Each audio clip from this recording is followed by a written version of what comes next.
Des stories et tout maintenant. Parce que vous pensez que ça va marcher? Moi, j'y crois plus. Vinicius, qui aujourd'hui a 25 ans. Papy qui lui fait une story avec des cœurs, qui lui souhaite et surtout lui souhaite le meilleur du monde. C'est vraiment vrai ça? Parce que votre attitude sur le terrain, ce que ça dégage et ce qui en sort par les journaux derrière, ce n'est pas trop ce qui est annoncé. Sur les réseaux sociaux, ça y va quand faut montrer que tout va bien. Mon brother, mon frérot, il n'y a rien de tel sur le terrain. Ça peut paraître qu'une story simple pour vous, mais le simple fait qu'ils mettent des points d'exclamation pour moi, ça veut clairement dire arrêter les débats. On va pas du tout arrêter.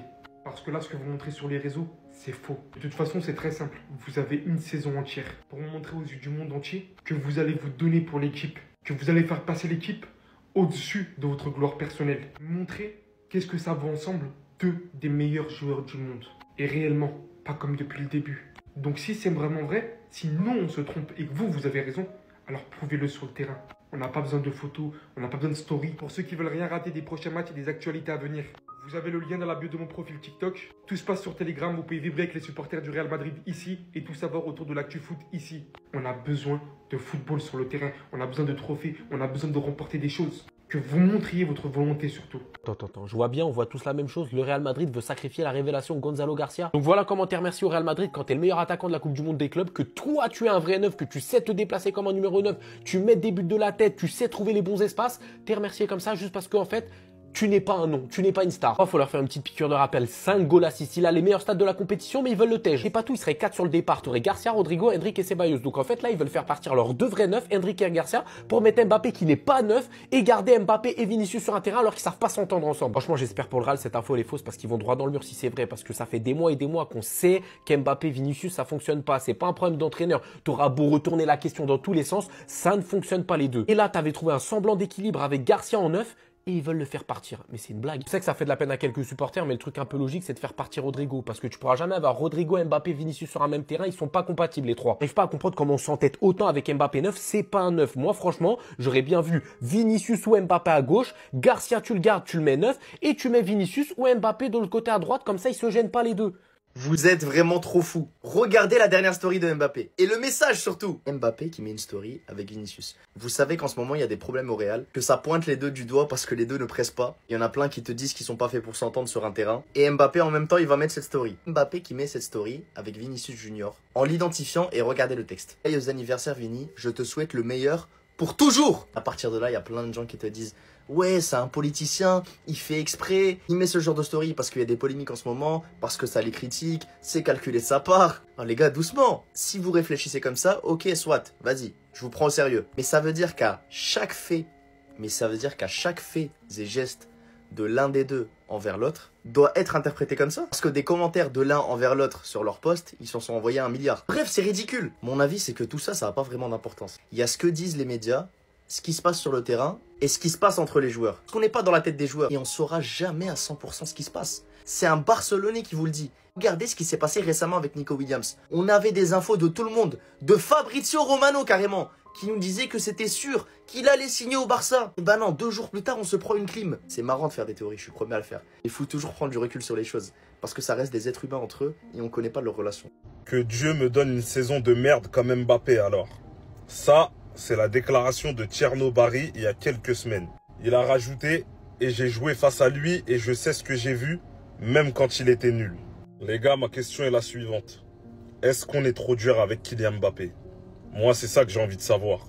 Parce qu'il y a une chose qu'il faut reconnaître, c'est que Mbappé, il sera jamais jugé comme un autre attaquant. Regardez sa ligne de stats, s'il vous plaît.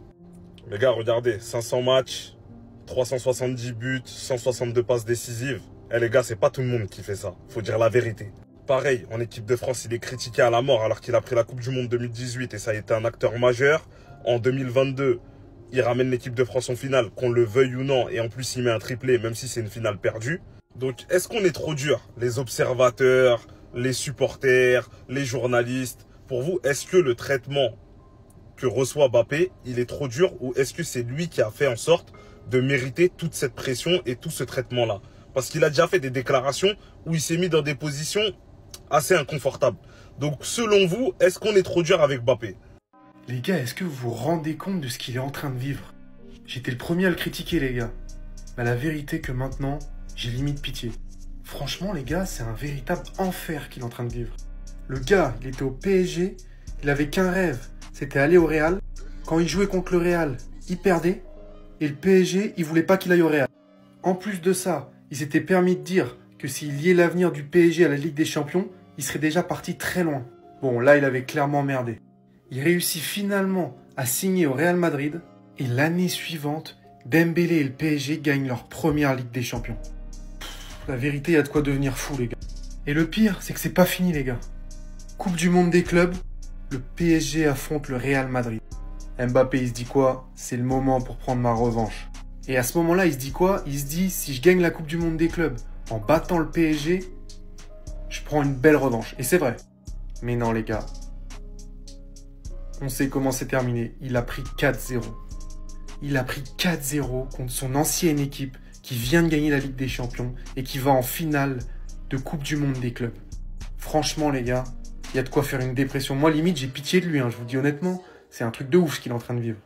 Et le pire du pire, parce qu'il y a toujours pire, c'est que pendant ce fameux match où il perd 4-0, et ben individuellement, il a été pourri. À l'image de cette action totalement humiliante, les gars. Regardez, il fait des gris-gris, il perd le ballon. Kvaratskhelia, retour défensif, il le dribble. Kvaratskhelia qui continue, et voilà. Et Mbappé, il assiste à ça. Moi, les gars, la vérité, je trouve qu'il a tellement pas de chance en ce moment que j'arrive plus trop à le vanner. Et ceux qui me disent, ouais, il l'a cherché, etc., vous avez raison, les gars. Mais ça n'empêche pas que je trouve qu'il a vraiment pas de chance en ce moment. J'ai un message pour Xabi Alonso, donc faites en sorte qu'il tombe dessus. Donc Xabi, écoute bien. Dans un premier temps, j'espère que tu vas bien. J'espère que tu t'es remis de ce que tu as vu face au Paris Saint-Germain. Parce que pour nous les supporters, c'était juste un récapitulatif de la saison. Ouais, on n'est pas choqués, on est habitués. Donc pour attaquer le vif du sujet, je vais juste te dire un truc. Même si tu ramènes un système révolutionnaire qui va changer l'ADN du Real Madrid, ça ne va pas marcher tant que l'équipe n'est pas soudée. Mais j'ai une solution à ce problème. Une fois que l'effectif sera bien défini, tu vas appeler tous les joueurs. Tu vas m'organiser un camp d'entraînement dans les montagnes, en haut là-bas. Vous allez prendre une auberge où vous êtes tous dedans. Une fois que vous serez là-haut, plus de téléphone, plus de réseau, plus d'internet, rien du tout. Comme ça va vous permettre de créer des liens. Comme ça, les joueurs vont apprendre à se connaître. Pour Vinicius et Kylian Mbappé, tu prends une chambre où tu les enfermes dedans avec Ramos et Pepe. On va voir. Quand ils vont sortir de cette chambre, ils seront les meilleurs amis du monde. Avec tous les diplômes que tu possèdes, il y en a sûrement un qui est l'équivalent du BAFA. Donc l'animation, tu connais. Tu pourras proposer des jeux ludiques à faire tous ensemble. Des jeux pour travailler la cohésion, l'esprit d'équipe, voilà. En tout cas, je t'ai proposé l'une de mes solutions. Maintenant, fais ce que tu veux, mais règle-moi ce problème. Guide Madrilène, on vous donne la voix. Venez suivre, les gars. Joyeux anniversaire à celui qui avait déclaré à Gavi pendant le Classico qu'il allait avoir le ballon d'or le lundi qui suit. Ce mois d'octobre vraiment succulent, celui qui devait en faire 10 fois plus. Vous pensez que j'abuse peut-être dans ma façon de lui souhaiter l'anniversaire? Voici comment France Football lui a souhaité son anniversaire. C'est pas un troll, je croyais que c'était un troll au début. Mais c'est vraiment vrai. Destiné à avoir un ballon d'or, finalement il se retrouve avec un ballon de plage. Bon, c'est pas grave, c'est pas grave. Vraiment le mois d'octobre succule. Plus sérieusement...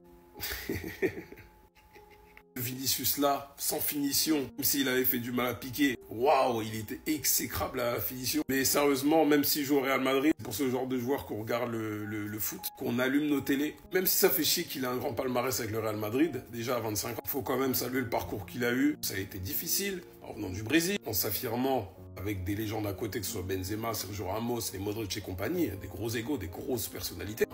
Une des moments difficiles, notamment cette période-là. Il a quand même eu la force mentale de se relever à chaque épreuve. Donc, bien sûr, pour tout ce qui est extra-sportif, qui va dans son sens, on doit le soutenir, on va le soutenir. Mais quand il fait les choses de manière merdique, on va le dire aussi. En tout cas, joyeux anniversaire à l'ex, ou du moins le dauphin du Ballon d'Or.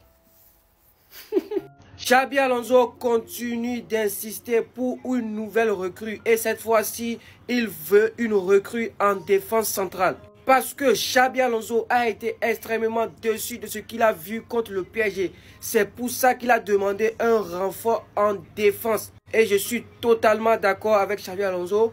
Parce que imaginez-vous, Oysen qui soit absent, on a voulu tester Asensio et Rudiger, les deux tocards de notre défense. Chacun d'entre eux ont fait une erreur irréparable.